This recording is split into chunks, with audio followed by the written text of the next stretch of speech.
जी, आज के लेक्चर का आगाज करते हैं। आज के लेक्चर में पहले हम टेस्ट 9 की डिस्कशन करेंगे और उसके बाद फिर जो हमारे चैप्टर 11 के कुछ कंसेप्ट्स हैं वो डिस्कस करेंगे। हम 3 कंसेप्ट्स आज हमने प्लान किए। तो पहले टेस्ट 9 क्लास, आप सब लोगों के पास टेस्ट 9 अवेलेबल है। जिन स्टूडेंट के पास अवेलेबल नहीं है वो साथ वाले स्टूडेंट से देख सकते हैं या मोबाइल पे पिक्चर लेके सामने रखिए ताकि डिस्कशन में पार्टिसिपेट कर सकें। मीनवाइल वो टीए जो है वो कॉपीज लेके आ रहा है, वो आपको डिस्ट्रीब्यूट कर दी जाएंगी। Question number 1 case study. और सबसे पहले रिक्वायरमेंट को पढ़ते हैं हम। आपको पता है जब केस स्टडीज हमारे सामने आएगी एग्जाम में भी, सबसे पहली चीज हमने रिक्वायरमेंट्स को पढ़ना है। रिक्वायरमेंट्स को जब हम पढ़ लेंगे हमें पता चल जाएगा कि रिक्वायरमेंट क्या है, तो उसके लिहाज से हम क्वेश्चन का एनालिसिस करते जाएंगे रेलिवेंट इंफॉर्मेशन का। रिक्वायरमेंट में कह रहा है as the external auditors of Greystone company write a report to management in respect of the purchasing system which identifies and explain 4 deficiencies in that system। 4 deficiencies को हमने ढूंढना है। explain the possible implication of each deficiency, her deficiency की implication भी बतानी है। provide a recommendation to address each deficiency, और हर deficiency की recommendation भी हमने देनी है। 3 चीजें। 12 मार्क्स हैं। प्रोबेबली हर एक का 1 नंबर होगा, deficiency का, implication का और रिकमेंडेशन का। 4 डेफिशिएंसीज हमने आइडेंटिफाई करनी है, लेकिन अगर क्वेश्चन में हमें से 1-2 ज्यादा भी मिल जाती हैं तो बेहतर होता है, उसको अगर टाइम हो तो हम लिख दें, इंक्लूड कर दें। रिक्वायरमेंट में मुझे बताइए, कह रहा है write a report to management. क्या हमारा सोल्यूशन लाजमी है कि रिपोर्ट के फॉर्मेट में होना चाहिए? इसका जवाब है नहीं, लाजमी नहीं होता। ठीक है, आप उसे सिंपल जिस तरीके से हम आंसर प्रेजेंट करते हैं क्वेश्चन पेपर में उस तरीके से भी प्रेजेंट कर सकते हैं। नॉर्मली रिपोर्ट फॉर्मेट के, लेटर फॉर्मेट के कोई मार्क्स नहीं होते ऑडिट के पेपर में, उसने टेक्निकल कंसेप्ट टेस्ट करने हैं। आपकी जो प्रेजेंटेशन स्किल्स वगैरह हैं, रिपोर्ट राइटिंग स्किल्स हैं, इसके लिए अलग पेपर होते हैं। प्रोबेबली एएफसी में कोई पेपर है शायद बिजनेस कम्युनिकेशन का, वहां पे ये कंसेप्ट टेस्ट होते हैं। यहाँ पे टेक्निकल कंसेप्ट टेस्ट करेगा। रिक्वायरमेंट में अगर लेटर, मेमो, रिपोर्ट राइटिंग के अल्फाज यूज करता है, इससे परेशान होने की बिल्कुल जरूरत नहीं है। आपने उसे सिंपल फॉर्मेट रखते हुए क्वेश्चन को सॉल्व करना है। Greystone company is a retailer of ladies clothing and accessories. जी, यहां तक कोई वीकनेस है? नहीं, ये तो सिस्टम उसके बिजनेस के बारे में बता रहा है, क्लाइंट के बारे में introduction. It operates in many countries around the world and has expanded steadily from its base in Europe. वो कह रहा है यूरोप से इसके बहुत से दूसरे मुल्कों में भी ऑपरेशंस होते हैं। It's main market is aimed at 15 to 35 year olds. इसकी जो मेन मार्केट है इसमें 15 से 35 साल के जो लोग हैं वो कस्टमर शामिल हैं। Prices are mid to low range. Prices जो हैं वो भी नॉर्मली एवरेज, नॉर्मल प्राइसेस होती हैं, कम प्राइसेस हैं। कंपनीज ईयर एंड वाज 30 सितंबर 2010। यहां तक बताइए क्या कोई वीकनेस है? यहां तक अभी उसने सिस्टम तो बताया ही नहीं, वो तो कंपनी के बारे में बता रहा है, बिजनेस के बारे में बता रहा है। सिस्टम के बारे में तो उसने अभी तक कोई बात नहीं की, इसलिए इस सारी इंट्रोडक्टरी पैराग्राफ से कोई वीकनेस आइडेंटिफाई नहीं होती। Next, ordering process. कह रहे each country has a purchasing manager. Her country का एक परचेज मैनेजर है। Who decides on initial inventory level for each store. जो उस कंट्री में जितने भी स्टोर्स हैं उनका इन्वेंट्री लेवल डिसाइड करता है purchase manager. This is not done in conjunction with store और सेल्स मैनेजर। ये स्टोर या सेल्स मैनेजर के साथ कोई डिस्कशन नहीं होती, उसके बगैर ही डिसाइड किया जाता है इन्वेंट्री लेवल क्या होंगे। बताइए कि प्रॉब्लम है? बिल्कुल प्रॉब्लम है भाई। अगर स्टोर मैनेजर को नहीं डिस्कस करेंगे सेल्स वालों से, सेल्स वाला तो हमें यह बताएगा कि एक्सपेक्टेड डिमांड कितनी है। हमारा जो इन्वेंट्री लेवल होना चाहिए वो एक्सपेक्टेड डिमांड को सामने रख के होना चाहिए। एक्सपेक्टेड डिमांड जो है उसको सामने रख के इन्वेंट्री लेवल डिसाइड करने चाहिए ना। तो एक्सपेक्टेड डिमांड कितनी है ये कौन बताएगा? Sales manager. ठीक है, सेल्स तो सेल्स मैनेजर से कंसल्ट करना चाहिए, इन्वेंट्री मैनेजर से कंसल्ट करना चाहिए जो बताए हमें कि सर हमारी इन्वेंट्री में कितनी मूवमेंट होती है, कहीं ऐसा तो नहीं कि फ्रीक्वेंटली स्टॉक जो है वो कम हो जाता है या बहुत ज्यादा हो जाता है, एक्सेसिव। तो जो परचेजिंग का डिसीजन होना चाहिए वो स्टोर मैनेजर यानी जो इन्वेंट्री का कस्टोडियन है, वेयर हाउस मैनेजर, उससे और सेल्स वालों से कंसल्ट करने के बाद डिसाइड होना चाहिए। वरना क्या होगा, नहीं होता तो इम्प्लीकेशन क्या होगी, यहां तो स्टॉक आपका बहुत कम हो जाएगा या बहुत ज्यादा हो जाएगा। कम होता है तो स्टॉक आउट सिचुएशन आएगी, ज्यादा होता है तो स्टॉक ऑब्सोलीट हो जाएगा। यहां तक क्लियर हुआ? अच्छा, अब देखिए मैंने आपको बताया था जो हमारा इंटरनल कंट्रोल वाले केस स्टडीज हैं, इसमें से जो वीकनेसेस ढूंढनी होती हैं सम टाइम क्लियरली एक्सप्रेस्ड होती हैं कि ये चीज नहीं हो रही, सम टाइम हिडन होती हैं, कोई चीज होनी चाहिए वो वहां पे मौजूद नहीं है। जैसे याद है आपको रिपोर्ट की एग्जांपल दी थी, रिपोर्ट में भी जब हमने गलतियां ढूंढनी होती थी, एरर्स भी आइडेंटिफाई करते थे और मिशन भी आइडेंटिफाई करते थे। ठीक है, वहां पे ये तो नहीं सोचते थे कि जी केस स्टडी की इंफॉर्मेशन तक रहना है और जो चीज उसने क्वेश्चन में नहीं दी हुई उसको हम एक्सक्लूड कर देंगे, डिस्कस ही नहीं करेंगे। रिपोर्ट में ऐसा तो नहीं, हमारा नॉर्मल रूल यही होता है। लेकिन रिपोर्ट में अगर उसने कोई कैश फ्लो स्टेटमेंट मिसिंग की है complete set of financial statement में, एडिशनल ओपिनियन में से कोई इसी ओपिनियन का जिक्र नहीं किया, मैनेजमेंट रिस्पॉन्सिबिलिटी पैराग्राफ ओमिट कर दिया, क्या ये चीजें भी बताते थे कि नहीं बताते थे? एरर भी बताते थे, मिशन भी बताते थे। इसी तरह जो केस स्टडी है हमारी इंटरनल कंट्रोल की, इसमें भी वीकनेसेस दो तरह की होती हैं। एक वो जो क्वेश्चन में क्लियरली जिक्र कर देता है कि ये चीज नहीं हो रही, ठीक है, क्रेडिट लिमिट सेट नहीं हो रही या सेट हो रही है चेक नहीं हो रही, इन्वेंट्री बैलेंस को चेक नहीं, क्वेश्चन में क्लियरली लिख देगा। सम टाइम वो क्लियर एक्सप्रेशन नहीं देता, सिर्फ इतना कहेगा, एक पर्सन इनवाइस बना रहा है और वो इनवाइस अकाउंट्स डिपार्टमेंट को सेंड कर देता है। क्या वीकनेस है बताइए? इनवाइस की रीचेकिंग तो हो ही नहीं रही जो कि होनी चाहिए। सम टाइम क्वेश्चन में कह देगा कि इनवाइस बनाते हुए वो परचेज ऑर्डर जो है वो सेल्स ऑर्डर के साथ उसको कंपेयर कर लेता है। क्या वीकनेस है भाई? सेल्स ऑर्डर के साथ प्राइस तो मैच कर ली, क्वांटिटी जो है वो सेल्स ऑर्डर से थोड़ी उठानी थी, तो जीडीएन से उठानी। तो ये हिडन वीकनेसेस होती हैं। हमने क्लियरली जो उसने एक्सप्रेस कर दिया वीकनेस को, उनको भी कवर करना है और थोड़ा सा खुद भी सोचना है कि क्या इसमें कोई हिडन इशू तो नहीं है, वीकनेस तो नहीं है।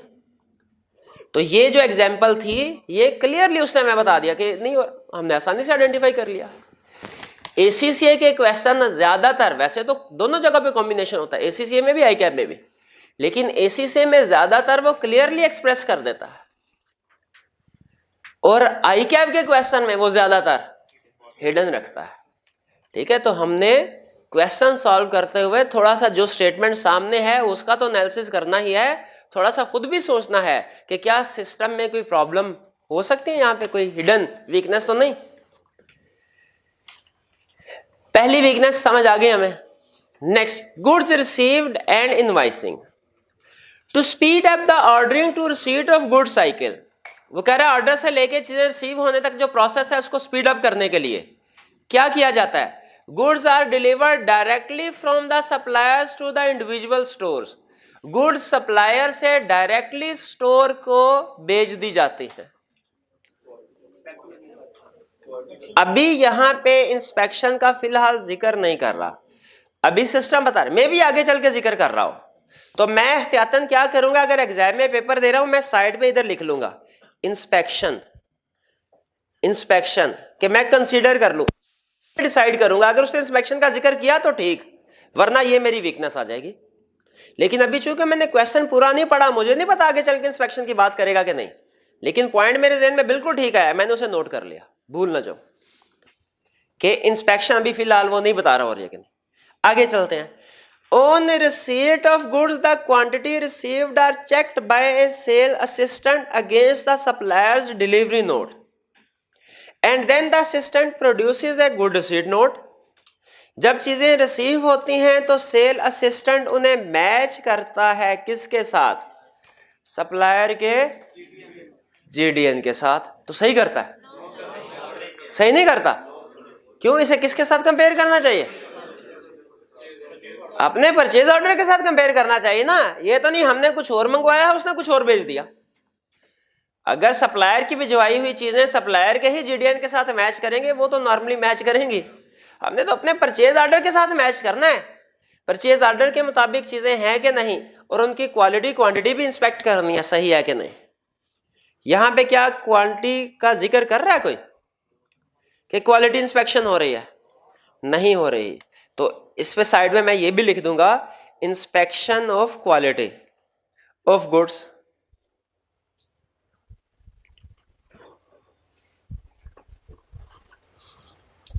ठीक है कि गुड्स की इंस्पेक्शन नहीं हो रही। और दूसरी वीकनेस क्या है? इंस्पेक्शन ऑफ गुड्स किस लिए नहीं हो रही? क्वालिटी चेक करने के लिए। और दूसरा, उसे परचेज ऑर्डर के साथ कंपेयर नहीं किया जा रहा बल्कि सप्लायर के जीडीएन के साथ कंपेयर किया जा रहा है। यहां तक के सिस्टम में दो वीकनेसेस हमें मिली गुड्स रिसीव्ड एंड इनवॉइसिंग में। दो वीकनेसेस कौन कौन सी? पहले सप्लायर के जीडीएन के साथ कंपेयर कर रहा है, हालांकि उसे किसके साथ कंपेयर करना चाहिए? अपने परचेज ऑर्डर के साथ। और दूसरा, क्वेश्चन में इसका जिक्र नहीं है कि वो क्वालिटी को इंस्पेक्ट कर रहा है कि नहीं कर रहा, उसे क्वालिटी को भी इंस्पेक्ट करना चाहिए। एक देखिए क्लियर हो गई वीकनेस, कौन सी वाली? जीडीएन और परचेज ऑर्डर वाली। और एक हिडन वीकनेस हो गई, कौन सी? क्वालिटी इंस्पेक्शन वाली। क्लियर हो गया? आगे चलते हैं। कह रहा है checked GRN are send to head office for matching with purchase invoices. जो जीआरएन है वो सेल्स वाला बाद में हेड ऑफिस को भिजवा देता है ताकि वो परचेज इनवॉइस के साथ मैच कर ले। हेड ऑफिस में सिस्टम समझ आ रहा है ना? सेल्स जो ऑफिसर था उस चीजें रिसीव की, सप्लायर के जीडीएन के साथ मैच किया और फिर जीआरएन बना के हेड ऑफिस भेज दिया। किस लिए भेजा? ताकि जब सप्लायर इनवॉइस दे तो उसको मैच किया जा सके जीआरएन के साथ। क्या सप्लायर की इनवॉइस रिकॉर्ड करने से पहले जीआरएन मैच करना जरूरी है? सप्लायर की इनवॉइस रिकॉर्ड करने से पहले जीआरएन मैच करना जरूरी है ताकि कंफर्म हो सके लायबिलिटी जेन्युइन है, इसीलिए उसने भेजा। तो ये तो अच्छा किया उसने, इसमें कोई वीकनेस नहीं। Next, as purchase invoices are received they are manually match to GRN from the stores. जी यहां तक अभी हेड ऑफिस में सिस्टम बता रहा है कि जब हेड ऑफिस में परचेज इनवॉइसेस आ जाती हैं वो जीआरएन के साथ मैच कर दी जाती हैं, मैन्युअली की जा रही है। कोई प्रॉब्लम है? कोई प्रॉब्लम? देखिए कोई भी सिस्टम मैन्युअली भी हो सकता है, ऑटोमेटेड भी हो सकता है, कंप्यूटर बेस्ड भी हो सकता है, इसमें कोई इशू नहीं है। आधी दुनिया जो है कंप्यूटर के जरिए इनवॉइसेस बनाती है, आधी दुनिया जो है मैन्युअली इनवॉइस बनाती है, कोई मसला नहीं है हमें। ठीक है, दोनों सिस्टम है, इन प्लेस हैं। मैनुअल सिस्टम का मैनुअल होना कोई वीकनेस नहीं है। हाँ, उसमें अगर गलतियां हो रही हैं वो वीकनेस है, और गलतियां मैनुअल सिस्टम में भी हो सकती हैं, आईटी बेस्ड सिस्टम में भी हो सकती हैं। ये लिख लें बात, आईटी वाले चैप्टर में काम आएगी। गलतियां मैनुअल सिस्टम में भी हो सकती हैं, आईटी बेस्ड सिस्टम में भी हो सकती है।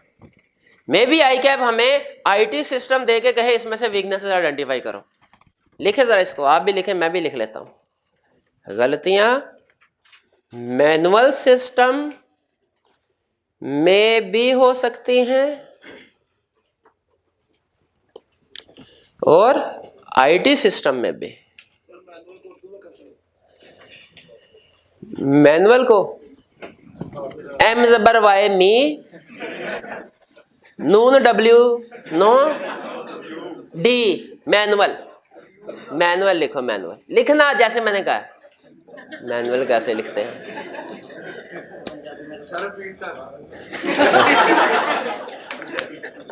जी तो चलिए, अच्छा कह रहा है कि मैच, यहां तक तो कोई वीकनेस नहीं है, ठीक हो रहा है काम। This can be a very time consuming process as some suppliers may have delivered to over 500 stores. कह रहा है ये बड़ा टाइम कंज्यूमिंग प्रोसेस है क्योंकि कुछ सप्लायर बहुत से स्टोर्स को सप्लाई देते हैं, वो फिर इकट्ठी करके इनवॉइसेस बनाते होंगे, यानी टाइम लग जाता है। बताना क्या चाह रहा है, जिस वक्त चीजें रिसीव हुई और जिस वक्त इनवॉइसेस आती हैं उनमें टाइम लग जाता है, टाइम गैप है। Once the invoice has been agreed, then it is sent to the purchasing director for authorization. जब इनवाइस एग्री हो जाए ये परचेज डायरेक्टर को ऑथोराइजेशन के लिए भिजवा दी जाती है. It is at this stage that the invoice is entered onto the purchase laser. लंबा चौड़ा सिस्टम बना दिया, लेकिन उसने वीकनेस हमें एंड पे बताई कि परचेज डायरेक्टर की ऑथोराइजेशन के बाद ही इनवाइसेस सिस्टम में एंटर होती हैं. Invoices are entered into purchase ledger. इसको जरा अंडरलाइन करें. Invoices are entered into purchase ledger. मुझे बताइए इससे मैं क्या बता रहा है कि हमारे जो बुक्स ऑफ अकाउंट्स में एंट्री कब होती है?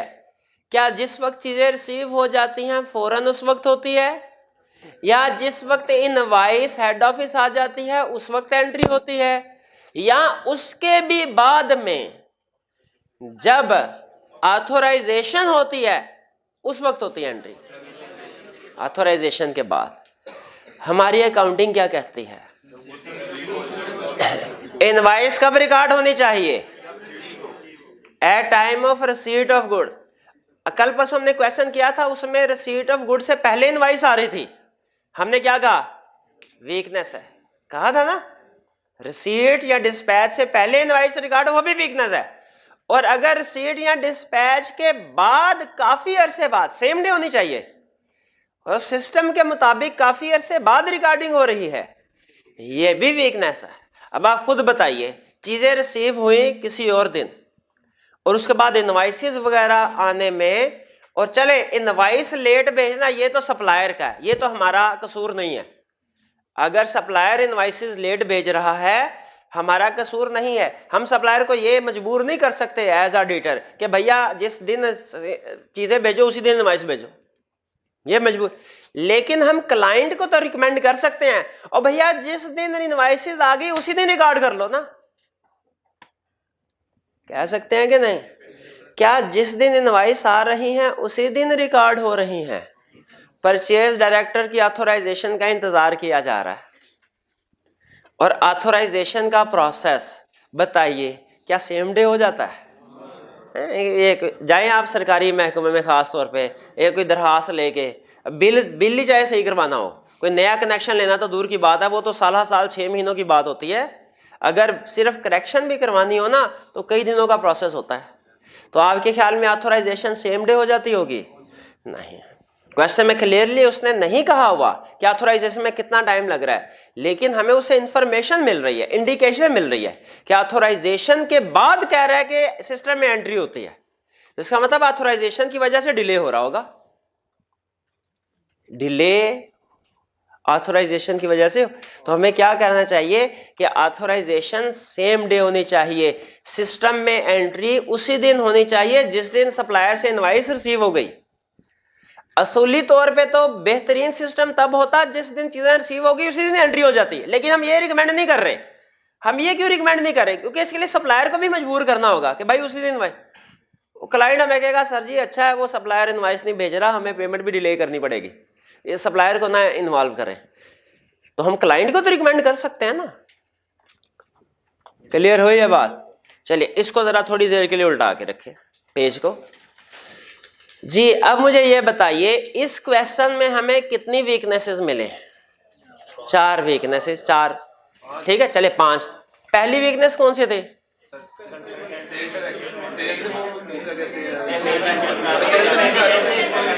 जो इन्वेंट्री लेवल जो परचेज मैनेजर है वो परचेज करने से पहले इन्वेंट्री वाले से और जो सेल्स ऑफिस मैनेजर है उनसे कंसर्न नहीं कर रहा. हालांकि आपने जब परचेज करनी आपको पता होना चाहिए नेक्स्ट मंथ में, नेक्स्ट क्वार्टर में एक्सपेक्टेड डिमांड कितनी होगी, इस वक्त हमारी कितना इन्वेंट्री लेवल है, जो डिफरेंस है उसको ऑर्डर करना चाहिए. वो ना एस्टिमेटेड सेल देख रहा है और ना ही एग्जिस्टिंग इन्वेंट्री का लेवल और ऑर्डर करी जा रहा है, परचेज करी जा रहा है. ये वीकनेस आ गई. दूसरी वीकनेस क्या थी? जब चीजें रिसीव कर रहा है एक तो सप्लायर के जीटीएन के साथ कंपेयर कर रहा है, हालांकि उसे अपने परचेज ऑर्डर के साथ कंपेयर करना चाहिए. और दूसरा जब चीजें रिसीव कर रहा है तो वो क्वालिटी को इंस्पेक्शन नहीं कर रहा, क्वालिटी की इंस्पेक्शन नहीं कर रहा. क्वेश्चन में कोई जिक्र नहीं है इसका. और वीकनेस क्या? 3 वीकनेस हो गई. और क्या? इनवॉइसेस जिस वक्त रिसीव होती हैं उसी दिन रिकॉर्ड नहीं हो रही, उनमें डिले है ऑथोराइजेशन की वजह से। हम ये नहीं कह रहे ऑथोराइजेशन को निकाल ही दें, नहीं नहीं करें, सेम डे करें ना, सेम डे करें ताकि जिस अनड्यू डिले ना हो रिकॉर्डिंग में। क्लियर हो गया क्वेश्चन? कोई इशू तो नहीं इसमें? आगे चलते हैं। जी जी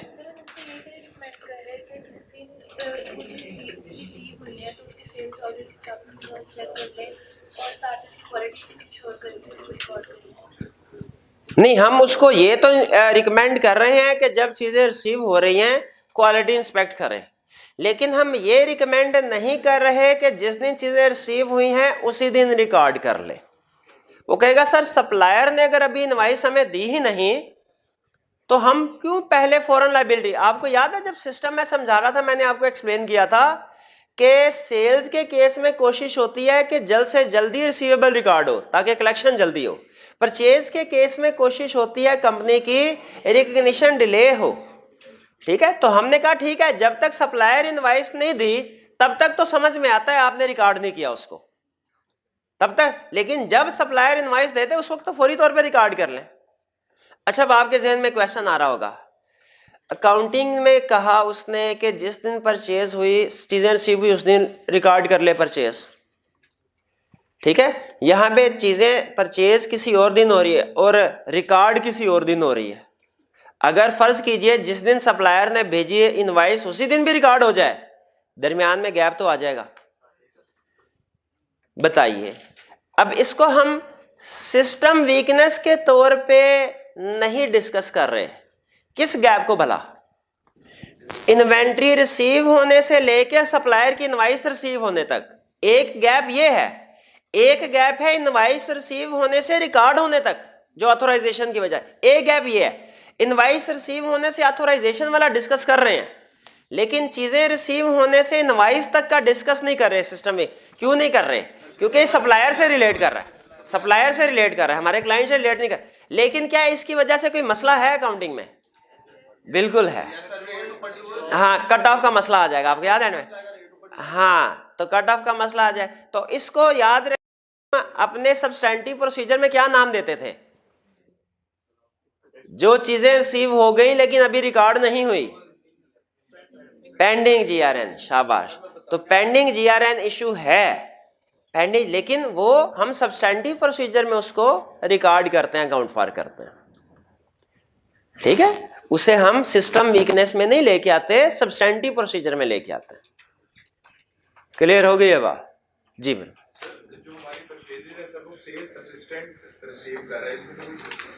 नहीं, कोई मसला नहीं है, किसने किसी को तो रिसीव करनी है। सेल असिस्टेंट रिसीव कर रहा है तो क्या इशू है? किधर है?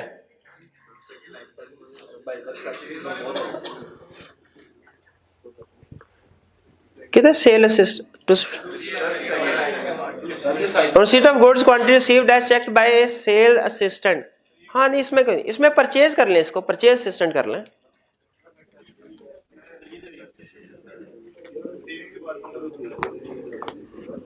नहीं, ये वीकनेस नहीं है कि वो परचेज की बजाय सेल असिस्टेंट जो है वो चेक कर रहा है। असल वीकनेस ये है कि वो चेक किसके साथ कर रहा है, कंपेयर कर रहा है। नॉर्मली ऑर्गेनाइजेशन में स्टाफ कम हो तो परचेज वालों से एक बाजू का सेल का काम ले लिया जाता है और vice versa. Question number 2, question number 2 जी, क्वेश्चन नंबर 2 भी केस स्टडी है। केस स्टडी में पहला असूल हमारा क्या होता है? रिक्वायरमेंट को पढ़ लें। Identify the control weakness in the above situation which may have enabled the perpetration of fraud, कि जिसकी वजह वो कंट्रोल वीकनेसेस बताइए जिनकी वजह से फ्रॉड हुआ, कि जो अगर होती तो इसका मतलब है क्वेश्चन में कोई ना कोई फ्रॉड हुआ है, बता। इसमें भी सिस्टम ही रहा होगा, हमने बताना है कि क्या कंट्रोल वीकनेसेस हैं इस सिचुएशन में जिनकी वजह से फ्रॉड हुआ। स्टार्ट करें। Jhelum machinery private limited is engage in the manufacture of customised machinery. यहां तक कोई कंट्रोल वीकनेस है?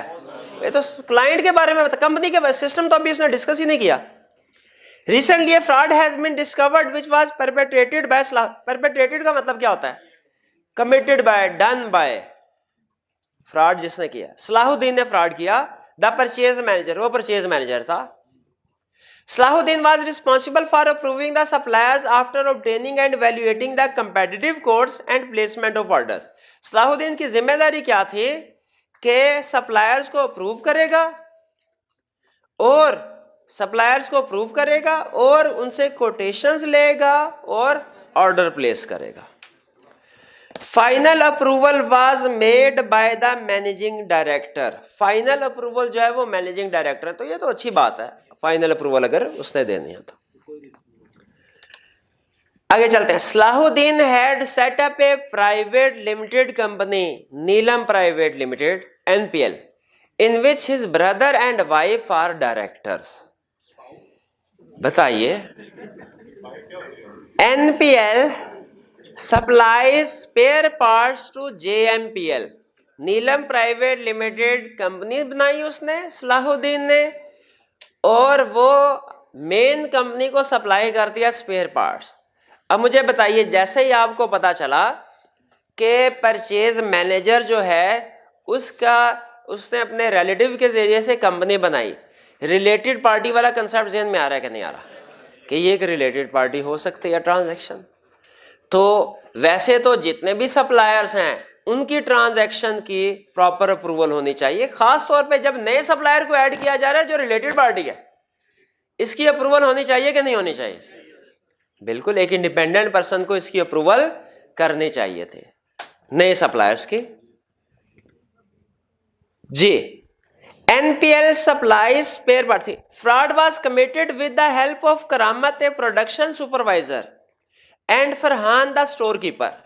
फ्रॉड जो है उसमें करामत प्रोडक्शन वाला और फरहान स्टोर कीपर भी शामिल था। प्रोडक्शन वाले का क्या काम होता है? उसने फैक्ट्री में काम कर रहा है, उसने सारा मटेरियल कंज्यूम करना, इस्तेमाल करना है फैक्ट्री में। और जो स्टोर कीपर है फरहान, इसका क्या काम होता है? इसने इन्वेंट्री स्टोर करनी है, इन्वेंट्री का ध्यान रखना है, इन्वेंट्री जो भी इसका इन्वेंट्री कस्टोडियन है, जिसे हम वेयर हाउस मैनेजर भी कहते हैं, इन्वेंट्री सुपरवाइजर भी कहते हैं। यानी इसका मतलब 3 लोग मिले हैं, एक परचेज करने वाला, एक चीजों को होल्ड करने वाला अपने पास, और एक चीजों को इस्तेमाल करने वाला। तीनों लोग मिले ट्रायंगल पे। However, full payments were made to NPL as Farhan never raised any objection on the quality of goods received. जी, लाइन छोड़ गई। अच्छा sorry. Supplies delivered by NPL contained a large proportion of damaged spare parts. अच्छा, अभी हमने एक issue तो ये आइडेंटिफाई किया, नए सप्लायर को ऐड किया जा रहा है, खास तौर पर रिलेटेड पार्टीज को, उसको कि इंडिपेंडेंट पर्सन जो है वो प्रूव नहीं कर रहा। अच्छा, ऊपर एक जगह पे से लिखा है final approval was made by the managing director. अब यहाँ पे ये नहीं क्लियर हो रहा कि फाइनल अप्रूवल इसने सप्लायर को ऐड करने की कह रहा है या कि वो जो ऑर्डर इशू करता है उसकी कह रहा है। ठीक है, उसकी कह रहा है। तो कुछ स्टूडेंट के ख्याल में इसमें अप्रूवल हो रही है, नया सप्लायर ऐड हो रहा है ऊपर जो उसने लिखा हुआ है, लेकिन कुछ स्टूडेंट्स के ख्याल में वो परचेज ऑर्डर की अप्रूवल कह रहा है, नए सप्लायर को ऐड करने की अप्रूवल। ये आपको पता है अलहदा कंसेप्ट है, सप्लायर की प्री क्वालिफिकेशन अलहदा कंसेप्ट है और परचेज ऑर्डर इशू करना अलहदा कंसेप्ट है, पता है ना दोनों का। कह रहे तो बताइए, यहां पे डैमेज स्पेयर पार्ट रिसीव हो रहे हैं और जो है हमारा पर्सन, उसने कभी एतराज नहीं किया। क्या वीकनेस है यहां पे? जब गुड्स रिसीव हो रही हैं उनको इंस्पेक्शन नहीं हो रहे, जब गुड्स रिसीव हो रही हैं उनकी इंस्पेक्शन, वरना डैमेज गुड्स तो उधर ही आइडेंटिफाई हो जाते, स्टोर में चली जाती हैं और स्टोर वाला जो है वो किसी को बता ही नहीं रहा कि इन्वेंट्री डैमेज है। चीजें डायरेक्ट स्टोर में वो चली जाती हैं और वो किसी को नहीं बता रहा। यहां पे क्वेश्चन में क्लियरली उसने नहीं लिखा हुआ कि इन्वेंट्री की इंस्पेक्शन नहीं हो रही जब रिसीव होती है, ये चीजें रिसीव होती है। क्या हमने ये वीकनेस आइडेंटिफाई कर ली? चलिए, 2 वीकनेसेस होगी। पहली वीकनेस क्या थी? न्यू सप्लायर्स को ऐड करते हैं उसमें कोई अप्रूवल नहीं होती किसी और की। दूसरी वीकनेस क्या हो गई कि जब चीजें रिसीव होती हैं उसकी क्वालिटी इंस्पेक्ट नहीं हो रही। However, full payment were made to NPL as Farhan never raised any objection on the quality of goods received. Farhan ने भी कभी ये नहीं कहा कि जी ये गुड सही क्वालिटी के नहीं है. On the other hand Karamat issued inflated consumption. Karamat ने इन्फ्लेटेड कंजम्पशन रिपोर्ट्स इशू की to cover significant parts of the damage spare parts, ताकि जो डैमेज स्पेयर पार्ट्स जाहिर है वो इस्तेमाल तो नहीं करने, उसने ज़ाया करने हैं. डैमेज स्पेयर पार्ट्स तो इन्वेंट्री में इस्तेमाल नहीं, तो उसने डैमेज स्पेयर पार्ट्स को यूज करने के लिए शो करवाने के लिए इसको हमने इस्तेमाल कर लिया है. कंजम्पशन रिपोर्ट्स अपनी हाई अमाउंट्स के साथ शो कर दी जो बता रही थी कि high quantity of material consume. देखे गुड मटेरियल भी आ रहा है, बैड मटेरियल भी आ रहा है. अब बैड मटेरियल वो चीज़ों में तो नहीं लगाएगा, चीज़ों में लगाएगा सप्लाई, जो कस्टमर है वो इशू रेज करेंगे वो फौरन पकड़ा जाएगा कि बैड मटेरियल कहाँ से आ गया. तो उसने बैड मटेरियल जो है, डिफेक्टिव मटेरियल, डैमेज मटेरियल, उसको डिस्पोज ऑफ करने के लिए हाई कंजम्पशन रिपोर्ट इशू कर दी कि ये भी इस्तेमाल हो रहा है. यहां पे दो वीकनेसेस हैं. पहली वीकनेस, स्टोर कीपर हमें बता रहा है कि डैमेज इन्वेंट्री आ रही है. क्या कैसे आइडेंटिफाई कर सकती थी कंपनी? फिजिकल वेरिफिकेशन के जरिए. शाबाश, ठीक है. फिजिकल वेरिफिकेशन के दौरान डैमेज इन्वेंट्री आइडेंटिफाई हो जाती तो पता चल जाता इतनी ज्यादा डैमेज इन्वेंट्री किस वजह से बढ़ी हुई है. और दूसरा, हाई कंजम्पशन होती रही है. प्रोडक्शन डिपार्टमेंट में कंजम्पशन रिपोर्ट्स जो हैं वो इन्फ्लेट पिछले सालों की निस्बत ज्यादा होती रही हैं. इसको कैसे इन्वेस्टिगेट किया जा सकता था? इंडिपेंडेंट पर्सन चेक करे किसको? कंजम्पशन रिपोर्ट को. किसके साथ? एक्चुअली शो हो रही है. पिछले साल के साथ भी कंपेयर कर सकता था या स्टैंडर्ड कास्ट जो इसके साथ भी कंपेयर कर सकता था. स्टैंडर्ड कास्ट जो कंपनी ने कैलकुलेट, क्योंकि हमने कैलकुलेट की हुई है 25, ये 30 क्यों है? क्योंकि 5 रुपया जो है वो डिफेक्टिव का है. डिफेक्टिव कहां से आया भाई? इन्वेस्टिगेशन कहीं एक से भी हिंट मिल जाता ना, ये फ्रॉड आइडेंटिफाई हो जाता. तो अभी तक हमने इस केस से रिलेटेड क्या वीकनेसेस देखी? पहली वीकनेस, सप्लायर के लिस्ट में एडिशन हो रही है, उसको कोई अप्रूव नहीं कर रहा इंडिपेंडेंट पर्सन. दूसरा, क्वालिटी को इंस्पेक्ट नहीं किया जा रहा जब चीजें रिसीव होती हैं. तीसरा, फिजिकल वेरिफिकेशन नहीं हो रही. फोर्थ, परफॉर्मेंस रिव्यू नहीं हो रहा. मैनेजमेंट का एक्सपेंसेस को पिछले साल या स्टैंडर्ड बजट के साथ कंपेयर करना, इसे हमने क्या नाम दिया था? परफॉर्मेंस रिव्यू का नाम दिया था ना. स्टूडेंट कहने लगा एनालिटिकल प्रोसीजर. नहीं, वो तो ऑडिटर करता है. मैनेजमेंट वही काम करे तो उसे क्या कहते हैं? Performance review. लास्ट में कह रहा है, fraud was discovered when Farhan went on leave due to illness. Farhan की तबीयत खराब हुई, वैसे वो छुट्टी नहीं करता था, तबीयत खराब हुई तभी उसको छुट्टी करना पड़े, तो तब ये फ्रॉड सामने आया. Review of inventory sheets indicates that large quantities of spare parts are still lying on inventory. अभी भी इन्वेंट्री में ये डैमेज स्टॉक पड़ा हुआ है. जी, तो बताइए इसमें क्या कोई वीकनेस है? एक हमारी जनरल इशू है, जनरल रिकमेंडेशन होती है मैंडेटरी वेकेशन या रोटेशन होते रहना चाहिए. जी, ये क्वेश्चन 2 में कोई प्रॉब्लम? थोड़ा सा ट्रिकी क्वेश्चन था, लेकिन अगर आप इसे सोचें तो आपको कम से कम 2-3 वीकनेसेस तो फौरन आइडेंटिफाई कर सकते थे ना. जी, ये क्वेश्चन क्लियर? थर्ड पे चलें. थर्ड क्वेश्चन जो है वो रीसेंट अटेम्प्ट का क्वेश्चन है और इसमें आपकी प्रैक्टिस होगी असल में किस कंसेप्ट की भला? एक्सप्रेस डेफिशिएंसी के हिडन डेफिशिएंसी उसकी. बताया था ना अभी एसीसी के क्वेश्चन में ज्यादातर क्वेश्चन कौन से होते हैं? एक्सप्रेस क्लियर डेफिशिएंसी नॉट के साथ बता रहा था. और आई कैप के जो क्वेश्चन होते हैं वो ज्यादातर कौन से होते हैं? हिडन वाले. इसीलिए स्टूडेंट कहता है सर तैयारी कुछ और करके जाते हैं, उधर पूछ कुछ और लेता है. ठीक है, तो इसीलिए हम जो आई कैप पूछता है उसी की तैयारी करके जाए ना. क्वेश्चन 3 भाई एसीसी के इसलिए करवाता हूँ, आई कैप के क्वेश्चन बैंक में है, ना करवाऊं तो आप कहेंगे सर वो साथ दूसरे स्टूडेंट के साथ मैं बैठा था, उसने कहा ये वाला क्वेश्चन किया, आई कैप के क्वेश्चन बैंक में है. तो वो तो हमने किया ही नहीं हुआ था, ये पास में ऐसे होता रहा है। तो इसीलिए हमने फैसला किया आई कैप के क्वेश्चन बैंक में चाहे क्वेश्चन हमें पसंद है चाहे नहीं पसंद, करवाना जरूर है। ठीक है, आई कैप के क्वेश्चन बैंक में सारे क्वेश्चन और आई कैप के स्टडी टेक्स्ट में सारे कंसेप्ट्स। हाँ, एडिशनल प्रैक्टिस के तौर पे हम एडिशनल क्वेश्चन भी करते हैं। अब ये क्वेश्चन जो है क्वेश्चन आई कैप के क्वेश्चन बैंक में नहीं है, स्टडी टेक्स्ट में भी नहीं है, लेकिन पास पेपर में तो है ना, तो करना चाहिए कि नहीं? तो आए करे फिर। क्वेश्चन 3 रिक्वायरमेंट में क्या कह रहा है, देख के पता चल रहा है केस स्टडी है। केस स्टडी का पहला सूल क्या है, रिक्वायरमेंट पढ़ो ताकि पता चले इंफॉर्मेशन क्या पूछ, रिक्वायरमेंट क्या, उस लिहाज से हम एनालिसिस कर सके क्वेश्चन का। Identify the control weakness in sales and receivable process of SPL along with their possible effect and give your recommendation to SPL। 3 चीजें बतानी है, वीकनेस, इफेक्ट, रिकमेंडेशन। बड़ा चैलेंज होता है वीकनेस आइडेंटिफाई करना ही होता है, बाकी इम्प्लीकेशन और रिकमेंडेशन नॉर्मली वो इजी होते हैं, वो लेकिन डिस्कस हम करेंगे, लेकिन वो इजीली आइडेंटिफाई पता चल जाता है। 15 मार्क्स हैं, वीकनेस का 1 नंबर होगा मेरे ख्याल में, रिकमेंडेशन का 1 होगा और वैल्यूएशन का 1 हो, इम्प्लीकेशन का 3। तो कम से कम 5 वीकनेसेस तो लाजमी आइडेंटिफाई करनी है। हो सके तो ज्यादा भी लिख देंगे, हो सके तो ज्यादा भी लिख देंगे। ये क्वेश्चन जो होते हैं ना केस स्टडी, ये इजी मार्क, इसमें बहुत ज्यादा लंबा चौड़ा लिखने की जरूरत नहीं होती।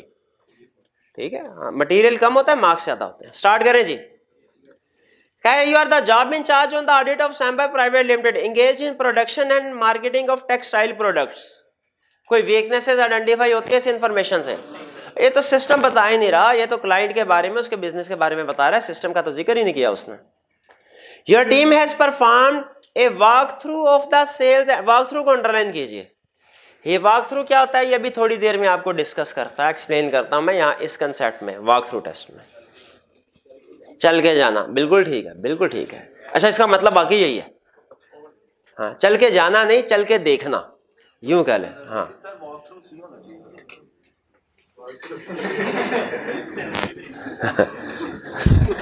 walk through the sales and receivable process which is summarized as follows।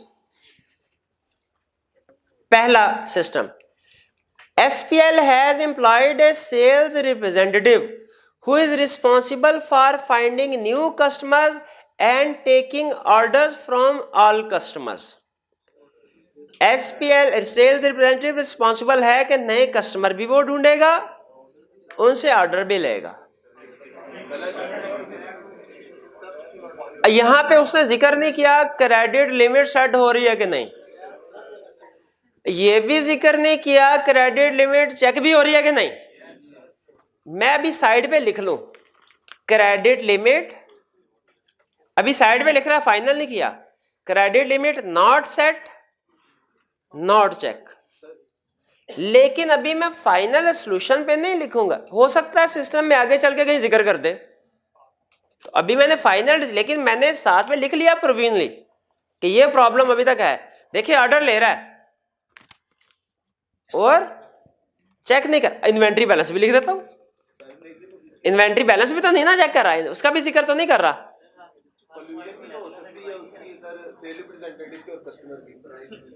हाँ बिल्कुल, वो आगे डिस्कस करते हैं उसको। सेकंड, भाई पहले से समझ आ गया आपको, हमें वो कह रहा है कि मैं कस्टमर को ढूंढता हूं, उनसे ऑर्डर लेता हूं, ना उसने जिक्र किया क्रेडिट लिमिट बनाने का, ना उसने क्रेडिट लिमिट चेक करने का जिक्र किया, ना इन्वेंट्री बैलेंस का। हमने तो सेल्स ऑर्डर में पढ़ा था कस्टमर से ऑर्डर फाइनल करने से पहले तीनों चीजें होनी चाहिए। अच्छा, सेकंड में क्या कर रहा है, orders are recorded on a pre numbered order form. ये तो अच्छी बात है, तो लिख, इसका हमारे सोल्यूशन में जिक्र आएगा? हाँ नहीं, वो तो वीकनेस पूछ रहा है, टेस्ट ऑफ कंट्रोल पूछ रहा था, फिर इसका जिक्र आता। Pre numbered order form duly signed by the customer, customer से ऑर्डर पे साइन करवाए जा रहे हैं, तो ये भी अच्छी बात है। ऑर्डर पे कस्टमर रिटर्न फॉर्म में साइन कर, भाई अगर जबानी कलामी दे रहा होता तो हम कहते ना कि वीकनेस है, लेकिन यहां पे उसको बता रहा है जबानी कलामी ऑर्डर नहीं है भैया, रिटर्न फॉर्म में है, कस्टमर के साइन भी लिए जा रहे हैं। हमने कहा बेहतरीन हो गया।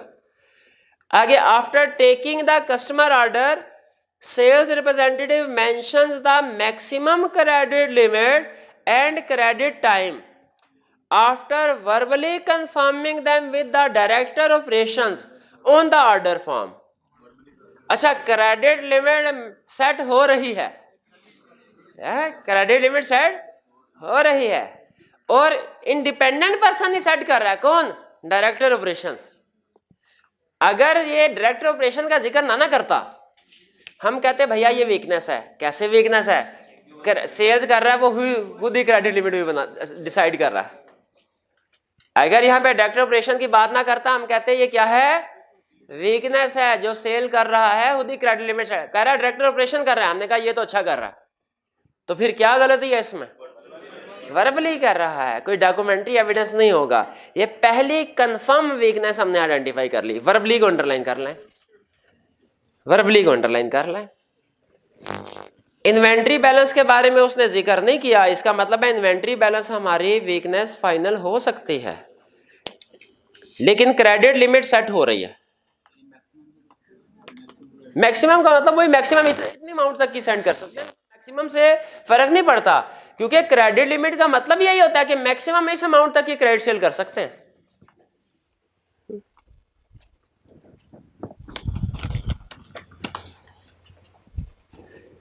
भाई एक वीकनेस हमने आइडेंटिफाई कर ले, वर्बल, तो बताइए नुकसान क्या होगा? डॉक्यूमेंट्री एविडेंस नहीं है, गलत क्वांटिटी जो मतलब अमाउंट जो है वो हो सकता है फाइनल हो जाए, वो लिख ले, सुनने में कोई गलती हो सकती है ना? है? वो आपको बताया था ना, नरम सा गद्दा, याद है ना? वो क्या, और फिर कहते हैं नरम सा तो है? नरम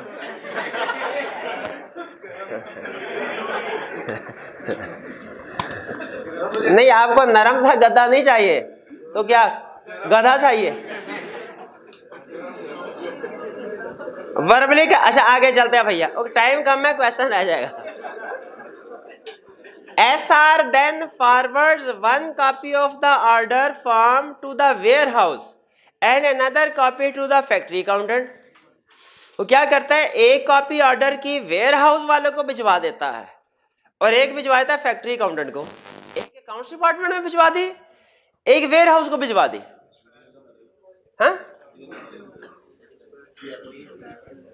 अभी ऑर्डर की कॉपी भिजवाई है ना अकाउंट्स वाले को, अकाउंट्स वाले को ऑर्डर की कॉपी जाती होती है, आपको पता जी?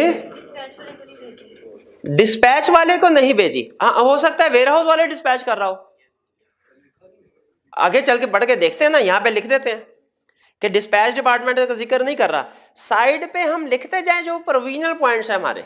फाइनल हो गए एंड में, आगे निकल गए तो ठीक है, वरना इनको हम फाइनल कर लेंगे। Warehouse supervisor dispatches the completed order from the warehouse, वही बात हो गई ना। डिस्पैच वैसे डिस्पैच डिपार्टमेंट को करना है, यहाँ पे वेयर हाउस वाला कर रहा है। बताइए क्या वीकनेस है?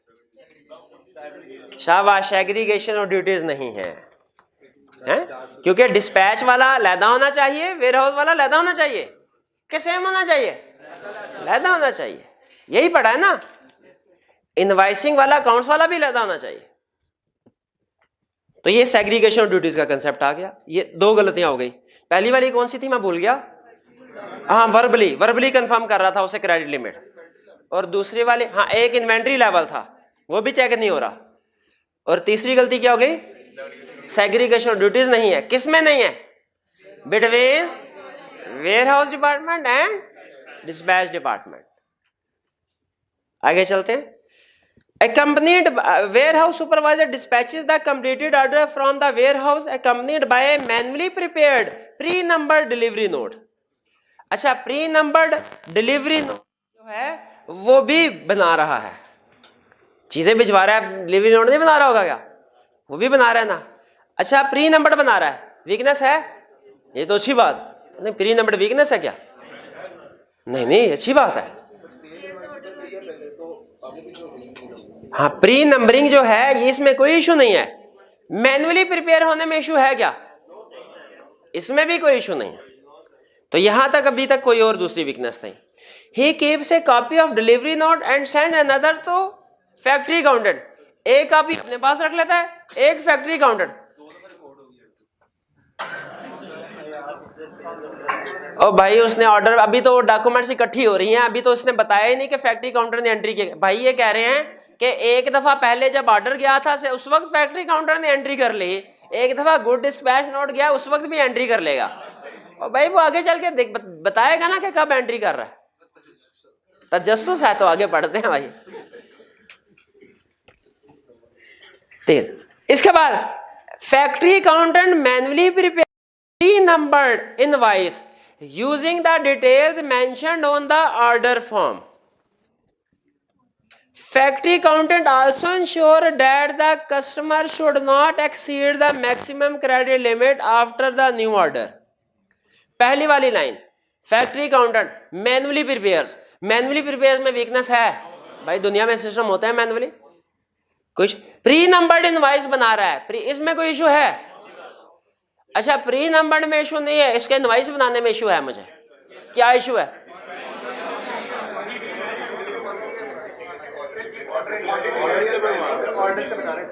अच्छा ऑर्डर से बना रहा है, उसे ऑर्डर और गुड डिस्पैच नोट दोनों से बनानी चाहिए।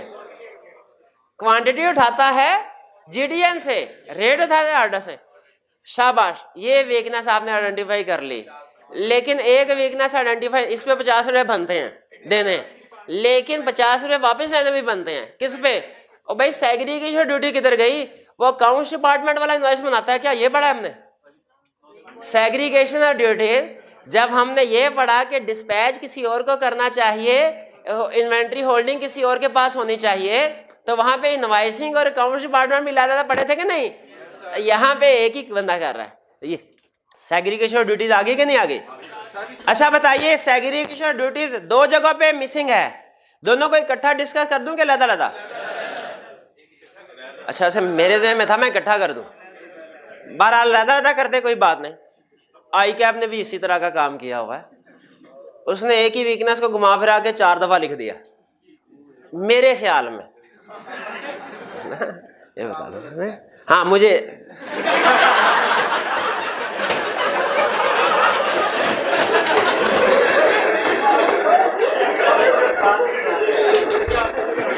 आगे चलते हैं। तो factory accountant manually prepare pre numbered invoice using the detail mention on order form. इसमें दो वीकनेसेस हैं। एक वीकनेस क्या है कि वो जीडीएन से नहीं ले रहा क्वांटिटी, और दूसरा सेग्रीगेशन ड्यूटी नहीं है भाई। तीसरा, factory accountant also ensure that the customer should not exceed the maximum credit limit after the new order. एक लगाएंगे उसको, किस लिए? लिमिट एग्रीगेट होती है भैया। सिंपल कंसेप्ट सिंपल है, क्रेडिट लिमिट सेट भी हो रही है, क्रेडिट लिमिट चेक भी हो रही है, लेकिन सेट हो रही है वर्बली, वो भी वीकनेस है। चेक हो रही है सारा काम होने के बाद। खुद बताइए क्रेडिट लिमिट कब चेक होनी चाहिए? एक्सेप्ट करने से पहले के बाद में? तो लंबी चौड़ी कोई दूर की बात सोचने की जरूरत नहीं है पहले। भैया अब क्या फायदा, आप अगर एक्सीड हो भी गया तो सेल्स तो कर चुके हैं आप, चीजें तो भिजवा दें। अब ये बताइए क्रेडिट लिमिट सेट भी होनी चाहिए, चेक भी होनी चाहिए अप्रूवल से पहले। एग्री करते हैं ना? ये चेक तो कर रहा है, क्रेडिट लिमिट कब कर रहा है?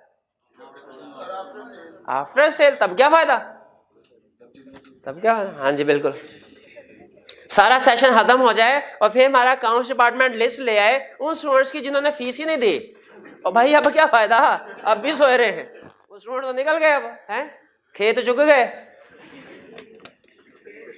तो ये है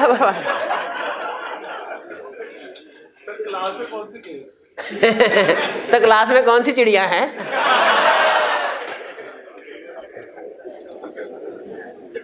Factory accountant normally sends one copy of invoice to the customer. Factory accountant normally sends one copy of invoice to the customer along with the delivery note and keeps the second copy along with the order form in record of accounts department. एक copy customer को भिजवा रहा है delivery note के साथ factory accountant, एक copy अपने पास रख रहा है। कोई मसला है? नहीं कोई मसला नहीं। However, due to delay in receiving the order information, invoice is sometimes sent after the delivery. वो कहता है लेकिन ऑर्डर इंफॉर्मेशन में डिले होने की वजह से बाज़ औक़ात इनवॉइस डिलीवरी के बाद सेंड की जाती है। इनवॉइस डिलीवरी के बाद सेंड की जाती है, चीजें डिलीवर हो गई हैं उसके बाद, तो इसमें कोई इशू नहीं है।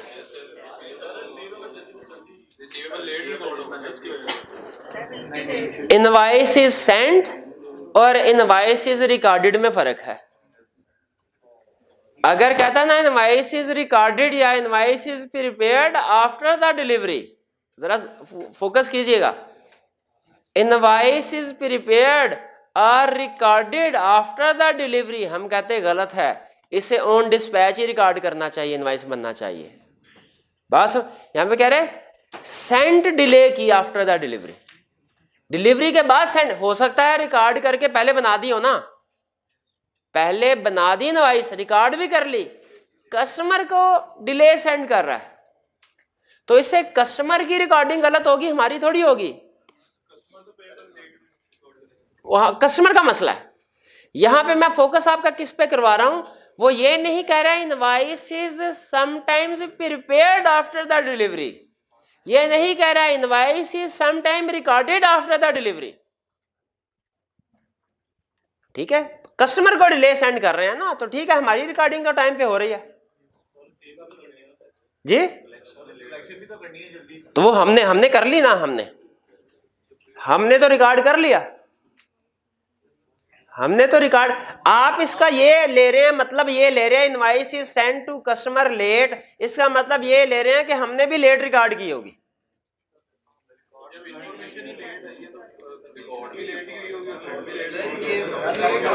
अगर आपको लग रहा है कि इसने कस्टमर ने, हमारे क्लाइंट ने रिकॉर्ड भी लेट किया है, फिर ये वीकनेस है, फिर ये वीकनेस है। ठीक है, कर सकते हैं, हमने रिकॉर्ड कर लिया है, उसने लेट कर लिया है, बैलेंस में तो वो रिकंसिलिएशन में टैली हो जाएगा। इसमें अगर आपको कितने स्टूडेंट को लग रहा है कि इस पॉइंट में वीकनेस है, due to delay in receiving the order information, invoice is sometime sent after the delivery, और कितने स्टूडेंट को लग रहा है कि हमने एंट्री कर ली होगी, भेजा लेट है कस्टमर को, लेकिन हमने एंट्री कर ली होगी। चलिए, मुझे तो ये लग रहा है कि कोई वीकनेस मुझे नहीं मिले। बहरहाल आपको पता है वीकनेसेस ज्यादा होती हैं, समटाइम 5 से 6-7 होगी, लिख सकते हैं इजाजत।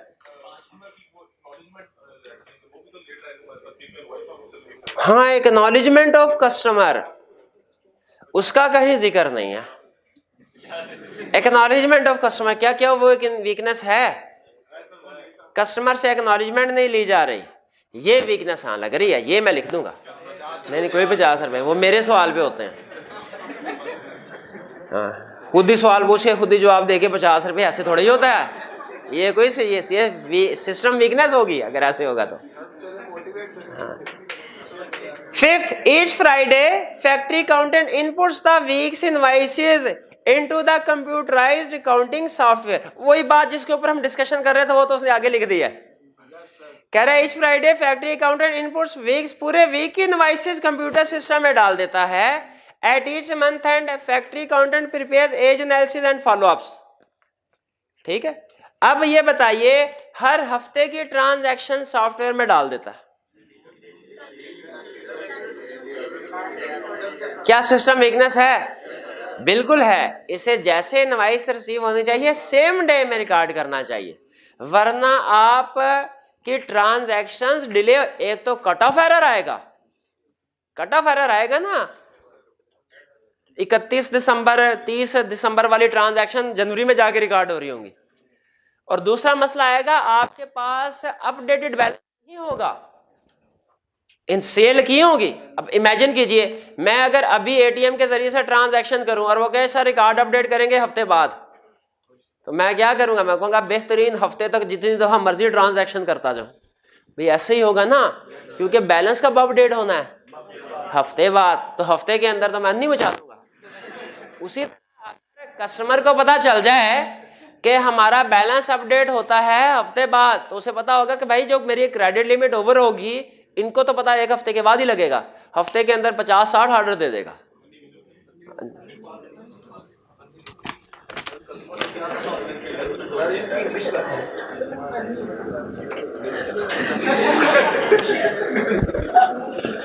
जी क्वेश्चन जी ये क्लियर हो गया क्वेश्चन। तो जरा मुझे बताइए इसमें कितनी वीकनेसेस हमने आइडेंटिफाई की? कितने? 8। जरा मुझे बताइए कौन कौन सी, सबसे पहली कौन सी वीकनेस थी? इन्वेंट्री लेवल चेक नहीं हो रहा ऑर्डर एक्सेप्ट करने से पहले। वर्बल कंफर्मेशन हो रही है क्रेडिट लिमिट की, क्रेडिट लिमिट सेट हो रही है लेकिन वर्बली। सेग्रीगेशन ड्यूटीज नहीं है बिटवीन वेयर हाउस वाले में एंड डिस्पैच वाले में और इनवाइसिंग वाले में और फैक्ट्री अकाउंट्स डिपार्टमेंट में। क्रेडिट लिमिट चेक हो रही है after approval of sales order 4। Acknowledgement customer से नहीं ली जा रही 5। हो गई हुई है? नहीं वो हो गई है 5। सेग्रीगेटेड ड्यूटीज हो गई।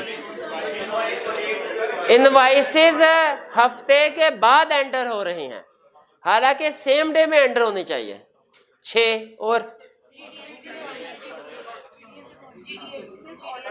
हाँ इनवाइस बनाते हुए वो सिर्फ ऑर्डर को रेफर कर रहा है, जीडीएन को नहीं कर रहा। 7 हो गए, तो 7 काफी है। और कैसे करें भैया? नहीं है और कहां से घर से ले आऊं मैं? Question complete. मेरे ख्याल में आईकैप के सोल्यूशन में सुन लें, उसने 10 वीकनेसेस आइडेंटिफाई की है। मार्किंग स्कीम अभी तक नहीं आई, लेकिन मेरा ये ख्याल है मार्किंग स्कीम में वो एक वीकनेस का 1 नंबर, इम्प्लीकेशन का 1 और रिकमेंडेशन का 1 देगा। मेरी असेसमेंट ये है, क्योंकि एसीसीए के क्वेश्चन में इसी तरह वैल्यूएशन होती है। तो 5 वीकनेसेस भी अगर हमने आइडेंटिफाई कर ली काफी है। अच्छा आईकैप के सोल्यूशन में है 10, लेकिन जो मैंने थोड़ा सा उसके ऊपर गौर किया है तो मेरे ख्याल में कुछ वीकनेसेस डुप्लीकेट हो रही हैं अल्फाज डिफरेंट करके। ठीक है, खासतौर पे वो क्रेडिट लिमिट वाली तो डुप्लीकेशन हो रही है। इसलिए कोई तकरीबन 6-7 भी अगर हमने आइडेंटिफाई कर ले तो रीजनेबल तरीके से हमने इसको अटेम्प्ट कर लिया। क्लियर हो गई? हाँ, इसका सोल्यूशन जो है वो आपको नहीं, इसका जो क्वेश्चन नंबर टेस्ट 9 का सोल्यूशन है, इसमें क्वेश्चन 3 जो है वो किसी और क्वेश्चन का सोल्यूशन था। हाँ, वो आपको दे दिया जाएगा इंशाल्लाह कल की क्लास में। ठीक है, कल की क्लास में डिस्ट्रीब्यूट कर दिया जाएगा। अच्छा अब क्या करें? अब लेक्चर की तरफ चलें? अच्छा चलें, ठीक है नहीं बढ़ा। लेकिन आपको एक ऐसी चीज ना बता दो जो सिर्फ आज के लेक्चर की बात, आज के लेक्चर से भी अहम है। चलें ठीक है, रहने दें। हाँ देखें, हाँ ये कोई छुट्टियों की बात थी और छुट्टियां भी ज्यादा दूर नहीं, अगले हफ्ते आपको इतवार वाले दिन छुट्टी है। ये नहीं है, छुट्टी नहीं है इतवार वाले दिन, मुंह से गलती से निकल गया। इतवार वाले दिन छुट्टी नहीं है। हाँ, हफ्ता और जुम्मा छुट्टी है। आपके टर्म असेसमेंट टेस्ट 2 हो रहा है, असेसमेंट सेट 2 या टर्म टेस्ट 2 कह लें। ये क्या है सुन लें, आपका जो पहले दिन से लेके 31 दिसंबर आज तक आपने जो कुछ पढ़ा है वो सारा का टेस्ट, ये तकरीबन हमारा 70% के करीब सिलेबस बन जाता है हमारा। 70% के, इस 70% सिलेबस का टेस्ट होगा आपका 12 जनवरी संडे को। लेकिन उससे पहले 2 छुट्टियां हैं। ठीक है, तो तैयारी वगैरह आपने तैयारी भी तो करनी होगी, या अगर कोई और भी आपका सब्जेक्ट है शायद उसको भी टेस्ट आपने प्रिपेयर करना होगा।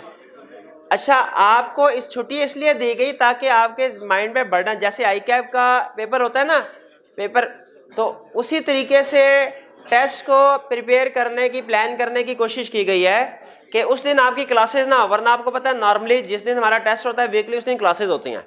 तो स्टूडेंट कहते हैं सर वो हम उसको प्रॉपरली प्रिपेयर नहीं कर पाते, रिवीजन नहीं कर पाते। तो इसीलिए ये जो आपके असेसमेंट 2 जिन दिनों में है, इन दिनों में क्लासेस जो हैं वो नहीं है, इन दिनों में क्लासेस नहीं है, ताकि आप अच्छे तरीके से रिवाइज कर सकें।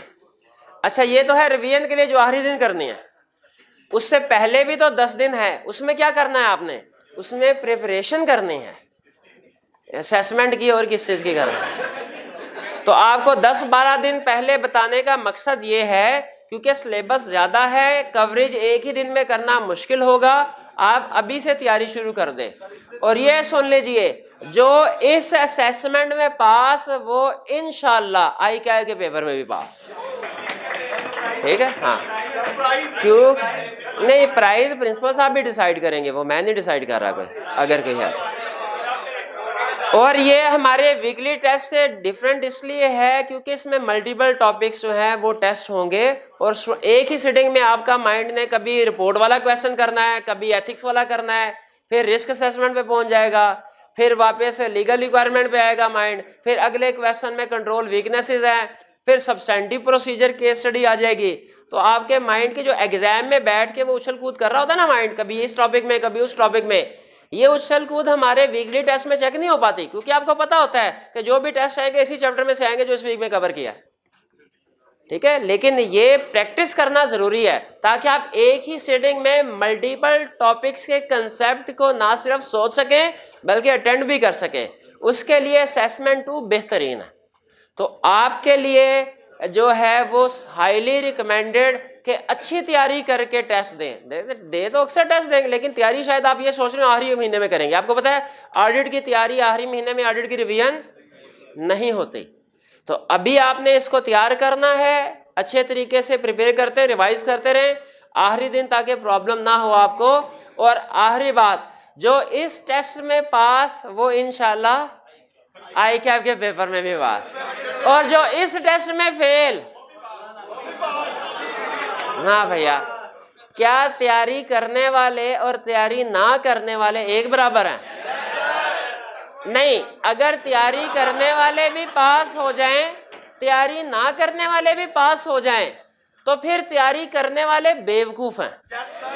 क्योंकि अगर तैयारी किए बगैर पास हुआ जा सकता है तो तैयारी करके पास होना बेवकूफ़ी है। लेकिन याद रखिए ऐसा नहीं है। ICAI में तैयारी ना करने वाले तो फेल होते ही होते हैं, बाज़ औक़ात तैयारी करने वाले भी फेल हो जाते हैं, बाज़ औक़ात। और उसकी और भी रीजंस होती हैं, जैसे आखिरी महीने में पूरे सेशन में तो तैयारी की, आखिरी महीने में रिवीजन नहीं की, या पूरे सेशन में तैयारी नहीं की, आखिरी महीने तैयारी की, वो भी तो तैयारी करने वाले हैं ना। लेकिन चूंकि जिस तरह आप एक ही दिन में पूरे हफ्ते का खाना नहीं खा सकते, उसी तरह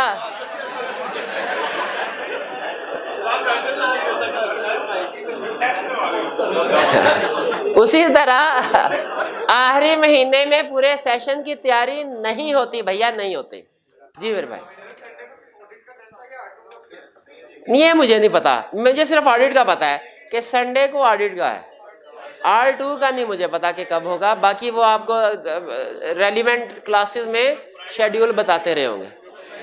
चलिए आज का लेक्चर फिर यहाँ पे हम खत्म करते हैं। और आखिरी बात बताइए, जो इस टेस्ट में पास वो इंशाल्लाह ICAI में भी पास, और जो इस टेस्ट में फेल या जो इस टेस्ट में एब्सेंट हुआ, अगली बात आप समझ गए हैं।